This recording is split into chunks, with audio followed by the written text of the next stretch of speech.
যারা ভোট নিয়ে বেইমানি করে অন্য জায়গায় চলে যাচ্ছে, চলে যাক না, অসুবিধা নেই।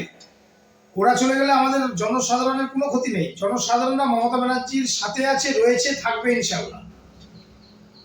একদম মমতা ব্যানার্জির সাথে রয়েছে জনতা। মমতা ব্যানার্জির লোগো ছাড়া কেউ পাস করতে পারবে না, যত বড়ই নেতা হোক, যত বড় এমপি হোক, এমএলএ হোক। আর ঋতুব্রত ব্যানার্জি তো আপনি জানেন, ওরা হয়তো সিপিএম থেকে আসা, ওর যা বুঝতে পারছেন সে কি লোক, কেউ থাকবে না। জনসাধারণ, পাবলিক, কর্মী, বুথ কমিটি, অঞ্চল কমিটি, ব্লক যত আছে সব মমতার হাত ধরেই থাকবে, মমতার কাছেই থাকবে। মমতাকে ছাড়া কেউ কাউকে চায় না। প্রিয় দর্শক, আমাদের মাঝে এমন একজন রয়েছেন যিনি বিগত দিনে আইএসএফের এই ইটাহার বিধানসভা থেকে কনভেনার ছিলেন, অবজারভার ছিলেন। পরে বিধানসভা নির্বাচনের সময় রাজ্যের তৃণমূলের সে সময়ের সংখ্যালঘু সেলের সভাপতি তথা এই বিধানসভার বিধায়ক মোশাররফ হোসেনের হাত ধরে বিধানসভা নির্বাচনের আগে তৃণমূল কংগ্রেসে যোগদান করেছিলেন। আনোয়ার হোসেন ইতিমধ্যে আমাদের সঙ্গে রয়েছেন, বিভিন্ন বিষয় নিয়ে আমরা আলোচনা করব। দাদা, এখন বর্তমানে আপনি তৃণমূলে রয়েছেন এবং তৃণমূলের মধ্যে দুটোভাবে বিভক্ত হয়ে গেছে, মমতা বন্দ্যোপাধ্যায়ের তৃণমূল, ঋতব্রতদের তৃণমূল। আপনি কোন তৃণমূলে রয়েছেন? আমি মমতা ব্যানার্জির তৃণমূলে রয়েছি। আচ্ছা, কী জন্য এখনও মমতা বন্দ্যোপাধ্যায়ের তৃণমূলে রয়েছেন? আমি মমতা ব্যানার্জিকে দেখেই মোশাররফের হাত ধরে তৃণমূলে গেছিলাম। আচ্ছা, শোনা যাচ্ছে তিনি নাকি সেই ঋতব্রত বন্দ্যোপাধ্যায়দের তৃণমূলে সামিল হতে চলেছেন মোশাররফ হোসেন। উনি যদি চলে যাবেন উনি যেতে পারেন, কিন্তু আমি মমতা ব্যানার্জি তৃণমূলেই থাকবো। আচ্ছা, এই যে বিধায়কদের নিয়ে সম্পূর্ণ একটা নতুন তৃণমূল নাকি বলা হচ্ছে গঠন করা হয়েছে, সেটা কীভাবে দেখছেন আপনারা? ওটা ভালো চোখে দেখছি না, কারণ ইনারা আমাদের মমতা ব্যানার্জির প্রতীক চিহ্ন নিয়ে ভোটে দাঁড়িয়ে এভাবে যে গাদ্দারি করবে নিজের পিঠ বাঁচাবার জন্য, এত জনসাধারণ ওদেরকে উজাড় করে ভোট দিয়েছে। হ্যাঁ, কত কর্মী মারা গেছে।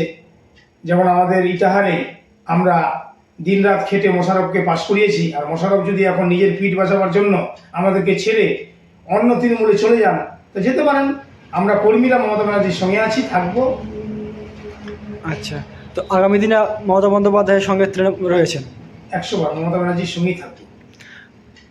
বর্তমান একটাই লক্ষ্য, আমি এমনিতেও সমাজসেবার কাজ করি, আমি জনসাধারণের পাশে থাকতে চাই, জনসাধারণের হয়ে কাজ করতে চাই, জনসাধারণের হয়ে আওয়াজ তুলতে চাই যে বর্তমান যে সরকার, বিজেপি সরকার, বিশেষ করে সংখ্যালঘু সেলের উপর যেভাবে অত্যাচার শুরু করেছে, এই মাদ্রাসা বোর্ড নিয়ে হোক, ওয়াকফ সম্পত্তি নিয়ে হোক, বিভিন্ন ইস্যু নিয়ে আমাদের মুসলমানের উপর যে অত্যাচার শুরু করেছে বর্তমান সরকার, শুভেন্দু অধিকারী সরকার, সেটা আমি খুব ধিক্কার জানাই।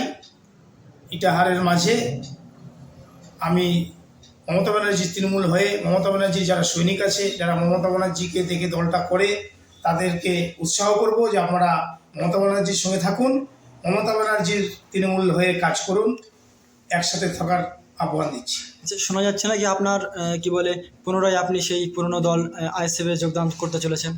না, আমি আইএসএফে যোগদান করতে যাইনি, কারণ আইএসএফ ছেড়ে আমি একটা কারণে এসেছিলাম। আমি আইএসএফের জন্য গোটা ইটাহারবাসী তথা উত্তর দিনাজপুর ডিস্ট্রিক্ট সহ সবাই জানে যে নওশাদ সিদ্দিকীকে নিয়ে এসে আমি এখানে একটা বড় মিটিং করেছিলাম ইটাহারের মাঝে, বা এটা যেখানে বসে আছি এই অফিসটা আমি নওশাদ সিদ্দিকীরই করেছিলাম।